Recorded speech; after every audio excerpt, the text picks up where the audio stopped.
MPSC राज्य सेवेची जर तुम्ही तयारी करत असाल, तर त्याचं मोफत प्रशिक्षण देखील मिळतं या ठिकाणी. सो याचं काय आहे नेमकं हे काय आहे? मोफत प्रशिक्षण कशा पद्धतीने मिळतं? तर हेच आपण या व्हिडिओमध्ये आज डिटेलमध्ये बघणार आहोत. सो व्हिडिओ तुम्हाला शेवटपर्यंत बघायचा आहे, की नेमकं मोफत प्रशिक्षण कशा पद्धतीने मिळतं. सो एम-पी-एस-सी राज्य सेवेची जर तुम्ही तयारी करताय, तर त्याचं मोफत प्रशिक्षण मिळतं. तर त्याच बाबतीत एक नोटिफिकेशन या ठिकाणी आलेलं आहे. सो महाराष्ट्र शासन बघू शकता नोटिफिकेशन आदिवासी संशोधन व प्रशिक्षण संस्था TRTI पुणे द्वारे हे नोटिफिकेशन आलेलं आहे. तर या नोटिफिकेशन मध्ये काय काय आहे बघा, आपण बघूया डिटेलमध्ये. याच्यामध्ये बघा TRTI, आता हे TRTI जी संस्था आहे, आदिवासी संशोधन व प्रशिक्षण संस्था आपण याला म्हणतो. ही संस्था काम करते ST साठी, ST कॅटेगरी मधील विद्यार्थ्यांसाठी. देन बार्टी आहे, तर बार्टी डॉक्टर बाबासाहेब आंबेडकर संशोधन व प्रशिक्षण संस्था ही काम करते SC च्या विद्यार्थ्यांसाठी. ओके, SC कॅटेगरीमध्ये जे विद्यार्थी आहेत त्यांच्यासाठी ही संस्था काम करते. देन सारथी छत्रपती शाहू महाराज संशोधन प्रशिक्षण व मानव विकास संस्था ही काम करते मराठा विद्यार्थ्यांसाठी, जे मराठा कॅटेगरीचे विद्यार्थी आहे त्यांच्यासाठी. देन अमृत आहे, अमृत ही जी संस्था आहे ही काम करते ओपन कॅटेगरी मधील जे मुलं आहेत जे की आर्थिकदृष्ट्या दुर्बळ घटकांमध्ये येतात, अशा विद्यार्थ्यांसाठी ही अमृत संस्था काम करते. सो देन अगेन आरटी ही SC म्हणजेच मातंग समाजासाठी काम करते. तर ह्या ज्या संस्था आहेत, तर या संस्थांद्वारे तुम्हाला एमपीएससीची जर तुम्ही तयारी करत असाल, एमपीएससीचं जर तुम्हाला राज्यसेवेची तयारी करायची, एक्झाम द्यायची, तर या ठिकाणी या संस्थांमध्ये तुम्ही प्रशिक्षण अगदी मोफत मिळू शकतात. त्याचबरोबर तुम्हाला या ठिकाणी स्कॉलरशिप देखील मिळते. तर ती कशा पद्धतीने तेच आपण या ठिकाणी बघणार आहोत. सो आता महत्त्वाच्या तारखा काय आहे, त्याच्यासाठी तुम्हाला अप्लाय कधी करावं लागणार आहे, तर 9 ऑगस्ट, येस, ऑनलाईन अर्ज करण्याची जी सुरुवात आहे ती 9 ऑगस्ट रोजी या ठिकाणी होणार आहे. सो 9 ऑगस्ट पासून सुरुवात होणार आहे आणि कधीपर्यंत असणार आहे, तर 23 ऑगस्ट पर्यंत. म्हणजेच 23 ऑगस्ट तुमचा अर्ज करण्याचा अंतिम तारीख आहे. सो म्हणजेच तुमच्याकडे किती दिवस आहे? फक्त 14 दिवसांचा कालावधी तुमच्याकडे आहे. जर तुम्हाला हे मोफत प्रशिक्षण घ्यायचं असेल, याच्या संधीचा लाभ जर घ्यायचा असेल, तर तुम्ही लवकरात लवकर अप्लाय त्या ठिकाणी करणं गरजेचं आहे. 9 ऑगस्ट पासून फॉर्म भरण्यासाठी सुरुवात होत आहे. ज्या पण याच्यामध्ये तुम्ही बसताय, म्हणजेच बार्टीमध्ये तुम्ही बसत असाल किंवा सारथीमध्ये असाल किंवा अमृतमध्ये, आरटीमध्ये, कशामध्ये जर असाल, तर त्यामधून तुम्हाला अप्लाय या ठिकाणी करता येणार आहे. आणि कधीपासून फॉर्म सुरू होत आहे? 9 ऑगस्ट पासून. सो आता प्रशिक्षणाचे स्वरूप व आर्थिक लाभ कशा पद्धतीने तुम्हाला मिळतो हे आपण या ठिकाणी बघूया. आता प्रशिक्षण प्रकार आहे एमपीएससी राज्यसेवा स्पर्धा परीक्षा पूर्व प्रशिक्षण. बघा, प्रशिक्षण कालावधी जो असणार आहे पूर्णपणे 11 महिन्यांचा कालावधी आहे. म्हणजेच 11 महिने त्या ठिकाणी तुम्हाला प्रशिक्षण घेता येणार आहे. तर त्याच्यामध्ये 1200 विद्यार्थी क्षमता असते, ज्या त्या संस्थेचे वेगळ्या असू शकतात. सध्या तरी 1200 सीट्स त्याच्यामध्ये अवेलेबल असतात सुरुवातीलाच. तर याच्यामध्ये उमेदवारांसाठी आर्थिक लाभ काय आहे, तर 100% मोफत प्रशिक्षण आहे. म्हणजेच विद्यार्थ्यांना कुठली कोचिंग फीस त्या ठिकाणी भरावं लागणार नाही. पूर्णपणे प्रशिक्षण हे मोफत स्वरूपात तुम्हाला असणार आहे, कुठलेही शुल्क तुम्हाला नाहीये. पण या ठिकाणी तुम्हाला मासिक विद्यावेतन दिलं जाणार, ज्याला की आपण स्कॉलरशिप म्हणतो. सो 10,000, किती? 10,000 मासिक वेतन तुम्हाला मिळतं. देन अनुषंगिक जो लाभ आहे तो 12,000 एक वेळ ते तुम्हाला मिळतं. सो अशा पद्धतीने जर तुम्ही काउंट केलं तर 10,000 म्हणजे किती होतात ते? 11 महिने आहेत. सो जवळपास 1,10,000 पर्यंत तुम्हाला या ठिकाणून लाभ मिळतोय. देन हे 12,000 रुपये एक वेळा तुम्हाला मिळतात. सो अशा पद्धतीने हे याचा लाभ तुम्ही घेऊ शकताय. सो सीईटी परीक्षा व स्वरूप, आता ही जी सीईटी परीक्षा असते, येस, जे काही तुम्ही आता फॉर्म भरणार आहात, म्हणजे कशासाठी भरा, बार्टी असेल, सारथी असेल, TRTI असेल किंवा RT असेल, कशासाठी जरी तुम्ही फॉर्म भरला, तर याचे स्वरूप म्हणजे याच्यासाठी पहिले तुमची सीईटी परीक्षा होणार आहे. येस, मग त्या सीईटी मध्ये जर तुम्ही क्वालिफाय होत असाल, तर तुम्ही त्या संस्थेमध्ये प्रशिक्षण घेऊ शकतात. सो याच्या परीक्षेचा अभ्यासक्रम कसा असतो? सो अभ्यासक्रम जर म्हटलं आपण, तर एमपीएससीचे जे प्रीची एक्झाम असते, पूर्व परीक्षा असते, त्या स्वरूपाचा अभ्यास असतो. सो सेम वेनेच म्हणायला हरकत नाहीये.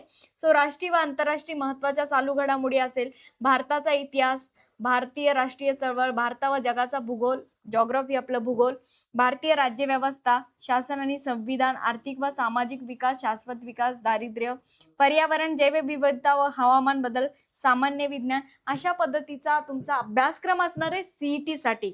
ज्या पण संस्थेसाठी तुम्ही प्रशिक्षण घेणार आहात त्याच्यासाठी हा अभ्यासक्रम, म्हणजे तुम्ही जर थोडक्यात बघितलं तर तुम्हाला एमपीएससी पूर्व परीक्षेचा सिलेबस त्या ठिकाणी बघायचा आहे, तो अभ्यास त्या ठिकाणी तुम्हाला करायचा आहे. सो परीक्षेचे स्वरूप कसे असणार आहे? सीईटीच्या ऑनलाईन सीईटी एक्झाम आहे. त्याचबरोबर प्रश्न व गुण कसे असणार आहे? जवळपास 100 एमसीक्यू प्रकारचे प्रश्न आहे आणि 100 गुण आहे, म्हणजे प्रत्येक प्रश्नासाठी 1 गुण आहे. ओके. परीक्षेचे माध्यम असणारे इंग्रजी व मराठी. कालावधी 2 तास असणार आहे, म्हणजेच 120 मिनिट्स. आणि निगेटिव्ह मार्किंग याच्यासाठी नाहीये. सगळ्यात महत्वाची गोष्ट की निगेटिव्ह मार्किंग याच्यामध्ये नाहीये. सो याचा तुम्ही लाभ घेऊ शकतात. आणि म्हणजेच 2 फायदे, मुख्य फायदे त्याच्यामध्ये तुमच्यासाठी आहेत. एक पहिला म्हणजेच तुम्हाला प्रशिक्षणाचा कुठलाही खर्च लागणार नाहीये. कोचिंग तुम्हाला पूर्णपणे फ्री आहे. त्याचबरोबर दुसरी महत्वाची गोष्ट, परत तुम्हाला मंथली त्या ठिकाणी एक फिक्स अमाऊंट भेटणार आहे, स्कॉलरशिप त्या ठिकाणी भेटणार आहे. सो म्हणजेच तुम्ही याच्यासाठी नक्की अप्लाय करू शकतात. सो आवश्यक कागदपत्रे, आता याच्यासाठी जर तुम्हाला अर्ज करायचा आहे, ऍप्लिकेशन करायचं आहे, तर कागदपत्रे कुठले लागणार आहे तर बघा. सो जात जमातीचे मूळ पत्र, ज्या पण तुम्ही कॅटेगरीमध्ये बसत असाल त्याचं तुम्हाला मूळ प्रमाणपत्र लागणार आहे. देन 10वी गुणपत्रक व मूळ प्रमाणपत्र स्कॅन प्रत तुम्हाला लागणार आहे 10वीचं. देन पदवी ग्रॅज्युएशन गुणपत्रक किंवा मूळ प्रमाणपत्र स्कॅन करून तुम्हाला त्या ठिकाणी लागणार आहे. जमातीचे वैधता मूळ प्रमाणपत्र स्कॅन करून, कास्ट व्हॅलिडिटी ज्याला आपण म्हणतो, सो ते तुम्हाला त्या ठिकाणी लागणार आहे. 12वीचं गुणपत्रक किंवा मूळ प्रमाणपत्र स्कॅन प्रत तुम्हाला लागणार आहे. रहिवासी दाखला, त्याची मूळ प्रमाणपत्र स्कॅन प्रत तुम्हाला त्या ठिकाणी लागणार आहे. सो एवढे कागदपत्र तुम्हाला या ठिकाणी लागणार आहेत. आता बघा, याच्यामध्ये अजून आवश्यक कागदपत्रे म्हणजेच दुसरी नंबरची यादी, याच्यामध्ये तुमचं आधार कार्ड, मूळ छायांकित स्कॅन प्रत लागेल. तहसीलदार कार्यालयातून निर्गमित मूळ उत्पन्नाचा दाखला तुमच्याकडे असायला पाहिजे. तुमचं उत्पन्न किती आहे, काय आहे. अनाथ जर असाल तर महिला व बालविकास आयुक्तालयाचा दाखला तुम्हाला लागेल. देन आधार कार्ड लिंक असलेले मूळ बँक पासबुक स्कॅन प्रत लागेल, कारण की त्याच अकाउंटला, म्हणजे तुम्हाला जी स्कॉलरशिप भेटणार आहे तर त्या अकाउंटला ती येणार. सो दिव्यांग असल्यास सिव्हिल सर्जन याचा दाखला स्कॅन प्रत तुम्हाला लागेल. नॉन क्रिमिलियर दाखला स्कॅन प्रत लागेल, सारथी किंवा महाज्योती इत्यादी करिता. सो अशा पद्धतीने हे कागदपत्र तुमच्याकडे असायला पाहिजे. आता बघा, निवड प्रक्रिया कशी होते हे समजून घ्या. की पहिले तुमची सीईटीची एक्झाम होणार आहे, मग एकंदर प्रवाह कसा या ठिकाणी येतो. सो त्याच्यासाठी पहिले तुम्हाला आता फॉर्म भरायचा आहे, ऑनलाईन ऑफलाईन अर्ज नोंदणी करायची आहे. देन तुम्हाला दुसरा नंबरचा जी स्टेप आहे, सीईटीची परीक्षा तुम्हाला द्यायची आहे. सो पात्र उमेदवारांची प्रवेश परीक्षा त्या ठिकाणी होईल. सो सीईटीचा निकाल आल्यानंतर गुणवत्तेनुसार तुमचा निकाल जाहीर होईल. देन उमेदवारांची निवड होईल, म्हणजे निकालाच्या आधारे जे जे मुलं त्या ठिकाणी सिलेक्ट झालेले त्यांची निवड होईल. देन संस्था निवडीचा पर्याय, प्राधान्यक्रम पर्याय उपलब्ध तुमच्याकडे असेल, कुठली संस्था तुम्हाला निवडायची आहे.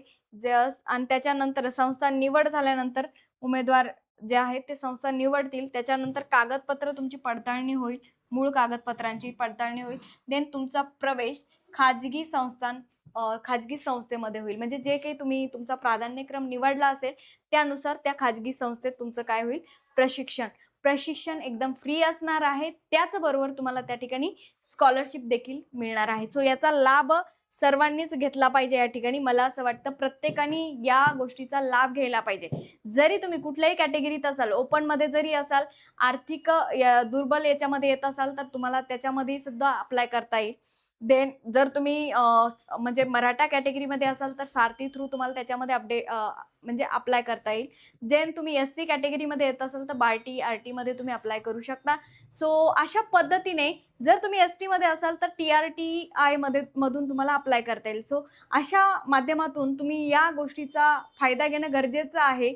आणि ही जे म्हणजे अर्ज सुरू होणार आहे तर हे 9 ऑगस्ट पासून सुरू होत आहे, तर ते फक्त 14 दिवसांसाठीच असणार आहे. तर तुम्हाला या गोष्टीचा लाभ घेणं गरजेचं आहे. आणि मोफत प्रशिक्षण असणार आहे, त्याचबरोबर स्कॉलरशिप देखील मिळणार आहे. सो धन्यवाद. आणि अशाच पोस्टसाठी, अशाच अपडेटसाठी आपल्या चॅनलला नक्की सबस्क्राईब करून ठेवा. Thank you so much.